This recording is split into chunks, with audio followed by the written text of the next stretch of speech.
کبھی آواز حق بن کر یہ چینل آگے آتا ہے، کبھی سچائی کا شیشہ یہی چینل دکھاتا ہے، کبھی اخبار عالم بھی یہی پڑھ کے سناتا ہے۔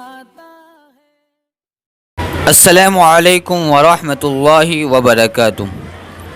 ناظرین، سپریم کورٹ اتر پردیش میں ملزمان کے گھروں پر بلڈوزر کے استعمال کے خلاف درخواست پر آج 16 جون کو سماعت کرے گی۔ یہ عرضی جمعیت علماء ہند تنظیم کی جانب سے دائر کی گئی ہے، جس میں کہا گیا ہے کہ کسی بھی شخص کو مناسب نوٹس اور سماعت کا موقع دیے بغیر اس طرح کی کارروائی غیر قانونی ہے اور اسے روکا جانا چاہیے۔ اس کے ساتھ ہی درخواست میں اس غیر قانونی انہدام میں ملوث اہلکاروں کے خلاف سخت کارروائی کا مطالبہ بھی کیا گیا ہے۔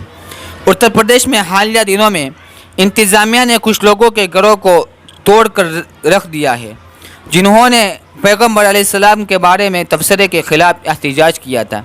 اس میں پریاگ راج کے جاوید محمد کے گھر کو گرانے کا معاملہ سب سے زیادہ زیر بحث اور چرچے میں ہے۔ جمعیت علماء ہند نے اتر پردیش حکومت کے اس اقدام کے خلاف سپریم کورٹ میں عرضی داخل کی ہے۔ جمعیت نے اپنی درخواست میں کہا ہے کہ قانون کے مطابق کسی بھی انہدامی کارروائی سے پہلے 15 دن کا نوٹس دیا جانا چاہیے اور جماعت کو انہدام کی کارروائی سے پہلے اپنے خیالات بیان کرنے کا معقول موقع دیا جانا چاہیے۔ اتر پردیش حکومت قانون کی خلاف ورزی کرتے ہوئے غیر قانونی تخریب کاری کی مہم شروع کر رہی ہے، جس کی وجہ سے مسلمانوں میں خوف و دہشت کا ماحول ہے۔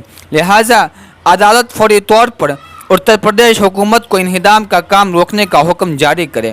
ساتھ ہی حکم دیا کہ اگر کوئی غیر قانونی عمارت گرانی ہے تو قانون پر عمل کرتے ہوئے کارروائی کی جاوے۔